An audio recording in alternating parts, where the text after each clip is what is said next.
I'm Allie Camilletti, and you are listening to Snack Leadership. I will be talking about everything leadership, broken down into bite-sized pieces. You will hear what different leadership skills look like in organizations and how they can rise teams up or take them down. My hope is for you to feel inspiration and to create a spark in your mindset.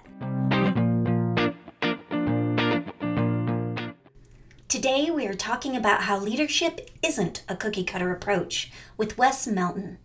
In other words, an effective leader understands that every situation is unique and requires leveraging leadership approaches or skills differently.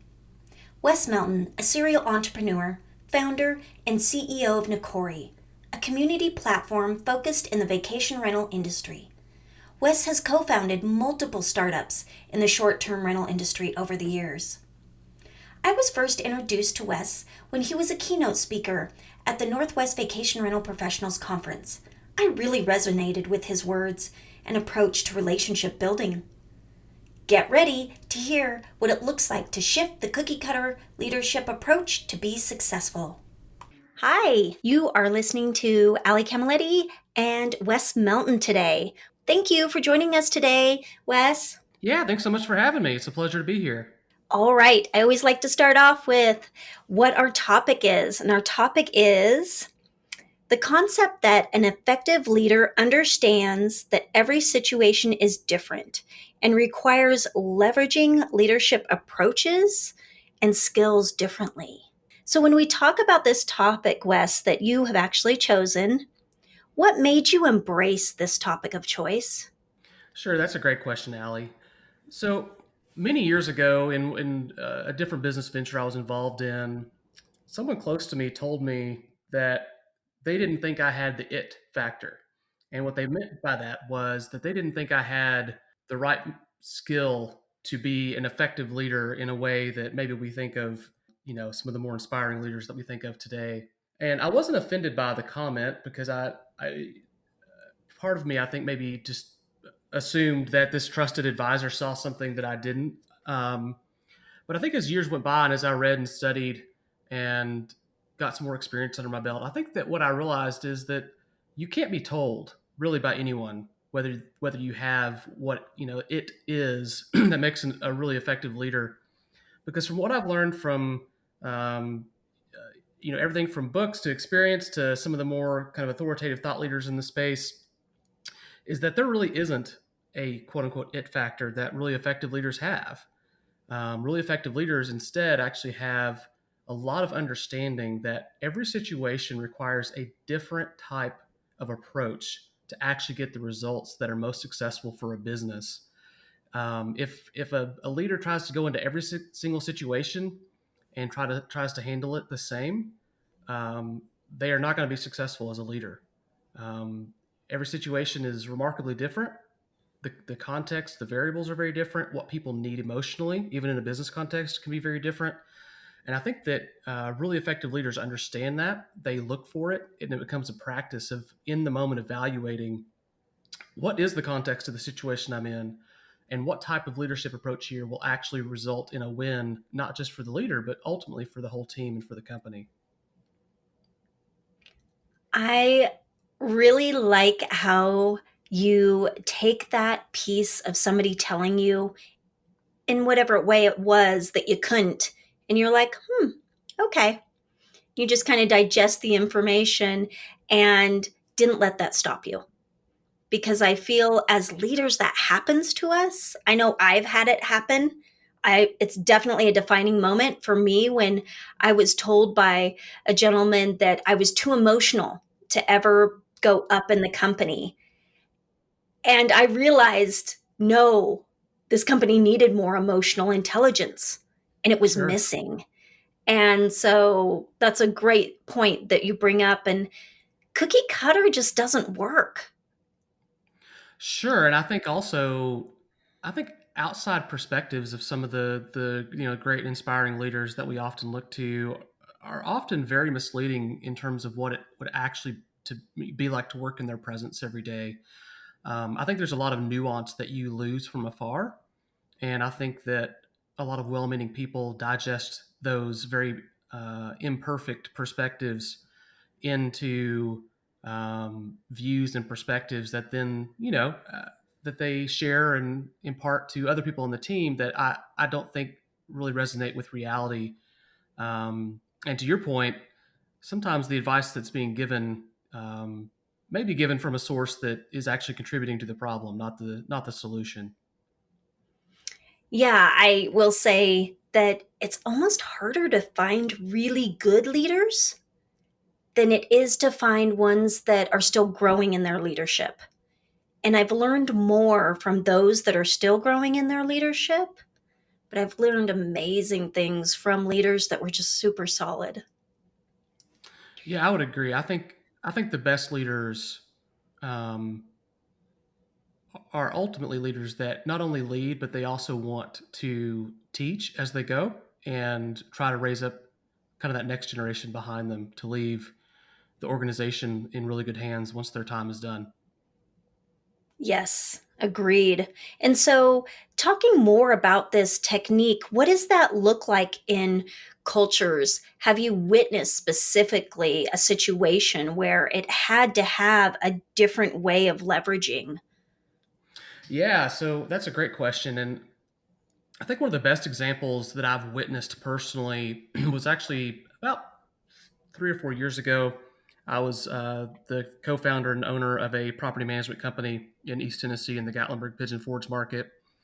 And we owned a company that managed about 120 homes at the same time that the Gatlinburg wildfires hit.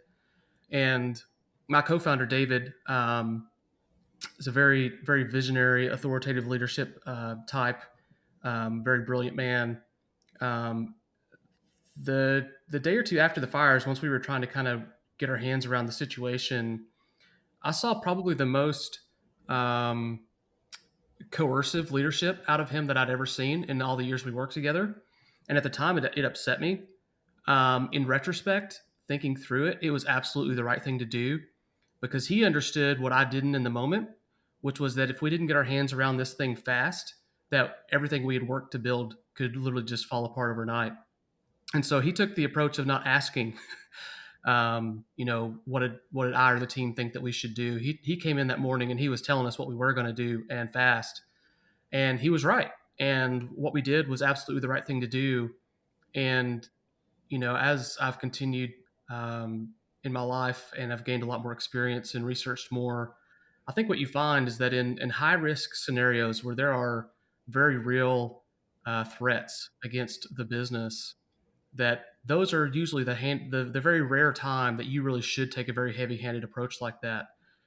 You can't do it all the time because you'll destroy the culture and everyone will feel beaten down. But I think when there's great risk, um, it's it's good to see that strong hand, especially when it comes from someone that typically hasn't managed that way, but understood, maybe more importantly here, that he needed to change his leadership approach to fit the situation. And he did very intentionally, and it was the right move. That is beautiful. It's absolutely beautiful. And I understand wildfires, having lived in an area that we get a good amount of wildfires here in Central Oregon. Mm, And similar, just talking with somebody about what they experienced during this pandemic and how there was a level of like crippling that started. And then it hmm was like, no, we need to shift. We are going to Sure. focus on long term, and this is what it's going to look like. And they were a small company where there weren't a lot of levels and employees, and so it was just the manager and the owner having this conversation and doing it and hmm having to do it kind of quick.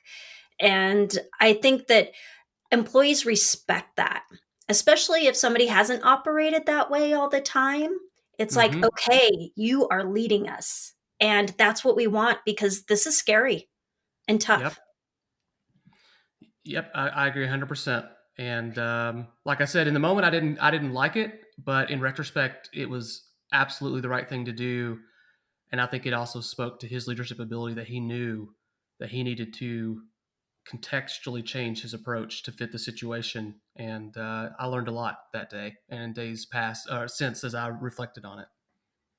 That's great. So, what about situations where this type of mindset hasn't happened?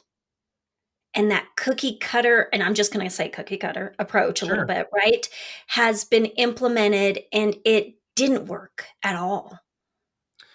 Yeah, I think that unfortunately what we see is a failure to understand that, you know, businesses are ultimately more than the service or product they produce. Internally, businesses are ultimately still in 2021 run and operated by people. And I think that when you try to treat people on the team as being single faceted individuals, it turns into a scenario where you're ultimately trying to treat everything like a nail and you're a hammer. And I think that the reality of life and part of what makes life so beautiful is that people are not single faceted. They're actually very multifaceted people. And I think that the way that you might appeal to, um, you know, a teammate's uh, good sense of humor or good nature may not work at all with a different teammate who maybe is a little more formal in the way that they like to approach things in a a work setting. And neither of those things are bad or wrong. But I think that if you lose the ability to have that emotional intelligence to understand that the way that you manage person A versus person B needs to be catered a little bit to make sure that you're being really effective.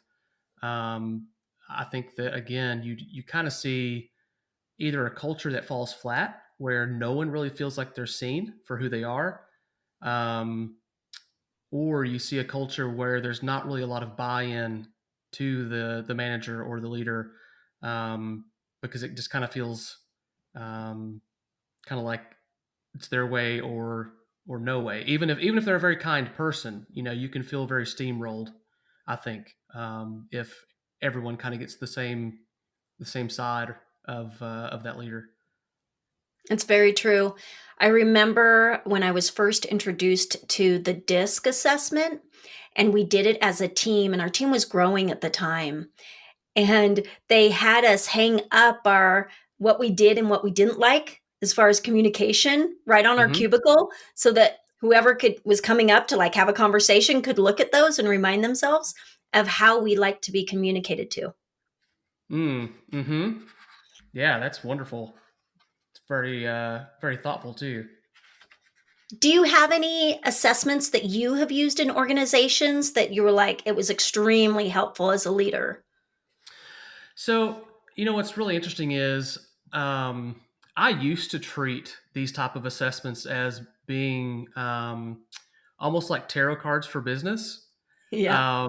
And I'll tell you though, I learned a lesson this past year. So yeah, a friend of mine in the industry, he does an assessment known as the CI or the Culture Index for every single person that they interview and hire. And he sent me over a link to take the assessment. And I finally, after months of him kind of wearing me down, decided to take it. And it was actually one of the most self-reflective experiences I've ever had in business, especially with those types of personality tests, because it actually highlighted a I think some personality traits that I think I knew I had, but had never really seen it in very quantifiable terms. But the other thing it showed was that it highlighted some very specific reasons that at the time I was fairly unhappy with the current job role I was in at the time. And I didn't realize that it was because it was actually conflicting with my personality, my kind of more normal modes of operating. And sure enough, kind of 6 to 12 months later, I actually shifted roles into a more appropriate role for me. And the day to day instantly got less frictionful or frustrating. And so, anyway, long story short, I learned a lesson on those. And I think that my opinion has actually changed quite a bit, and that I do think the DISC, the CI, the PI, even personally, a friend of mine had me do the Enneagram recently, and that was actually very self-reflective.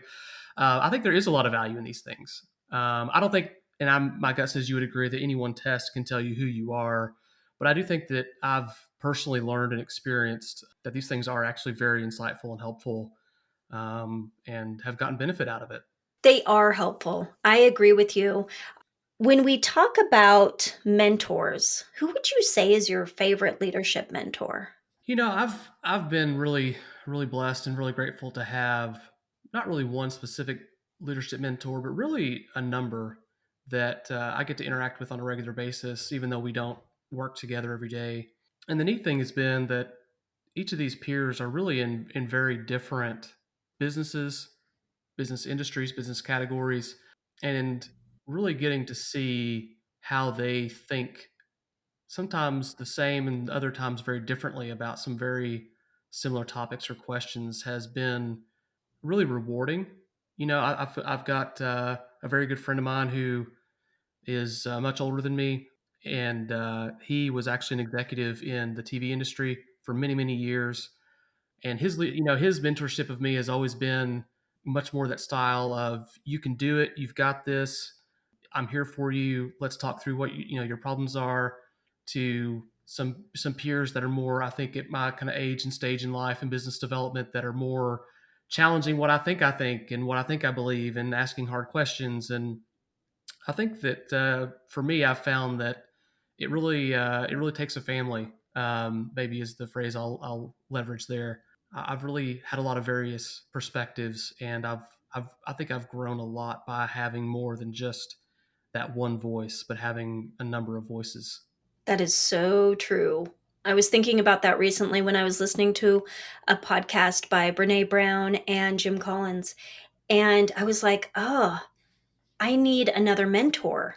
Because I Mm, have different mentors for different things. But I've also had some people pass recently. And I realized I was missing that voice. And so I went out and I reached out to somebody who I've known for a long time. And I was like, I need a mentor. And she's like, I'm it. You tell mm. me. Let's talk about it. So I agree with you. They serve different purposes. Well, and I think that even though Steve Jobs is probably the most overquoted business leader in all of history, I do appreciate that one of his more famous quotes is that he had never found anyone that he asked for help that wasn't willing. And I think that that's a good perspective and a good reality to acknowledge, because I do think that maybe in business often we're maybe trained, even if subconsciously, to believe that we all kind of have to be a one person island. And in my experience, that just hasn't been true. I think that what I've actually found is the opposite, is that when you reach out to others and even reach across the aisle sometimes in business, that you'll often find a lot of help and support that others are not only willing to give, but also willing to receive from you. I think we all often have things to share that can help others that we don't even recognize, but others do. And I think it's really neat when you kind of see that community effort happen, even in business. I agree. So, anything else that you want to share on the topic? I think maybe I would circle back to where we started, which is, no one else can tell you who you are. You have to figure that out for yourself. And along the path, there will be people that mean you no harm. They actually mean you good. They think that they do. And they're going to give you terrible advice. And then along the way, there's going to be people that care for you and have really good advice. And I think that the trick of it is, as you grow, as you're on your own journey, I think that you have to take both of those voices in your life, think through them, process through them, but then you have to decide for yourself, what do I agree with here? What is true about me that was just said? And who am I? Who do I want to be? And you have to keep pushing forward. You can't give up just because someone tells you that you should, and you shouldn't give up just because someone tells you that you can't, because no one can tell you that. And I don't think that there is a cookie cutter that properly describes what an effective leader is. Effective leaders take on so many different roles and forms and voices and strategies. I just don't let someone pigeonhole you into being someone you're not, and don't let someone else tell you who you are. You have to discover that for yourself. You are so right on with that. And that was one of my inspirations in starting this podcast because I listen to a ton of leadership podcasts and I love them all. But I wanted to be a resource where people could say, I'm having a hard time today figuring out how to motivate my staff. I'm going to go listen to Allie's podcast on motivation. I think I just bombed that empathy piece. I need to go back and revisit what empathy is all about. I'm going to go listen to that because we need these different pieces at different levels and in different ways at different times. That's It right. isn't just a perfect, just do this and you've got it covered. Right. So thank you for that. And I always like to ask, what's your favorite snack? I'm so easy when it comes to that. Give me a bag of tortilla chips and a hearty salsa, and I'm set. Oh, you're after my own heart. I love it. Oh yeah, something salty with something spicy. I'm good to go. Exactly. Wes, how can people contact you if they want to become part of the Nokori platform or they just want to pick your brain? Sure. If they want to join the platform, the community is totally open to anyone in the industry. So you can just go to nokori.com and sign up for free. If you want to reach out to me to ask me any questions, you can reach me at wes@nokori.com. Great. Thank you so much for your time, Wes. It's been an absolute pleasure. Absolutely, Allie. Thank you so much. The pleasure's all mine. Thank you for tuning in to Snack Leadership. I hope you felt inspiration, motivation, and felt your mindset spark. Snack Leadership is recorded and produced by myself, Ali Camilletti, and music by Shireen Amini.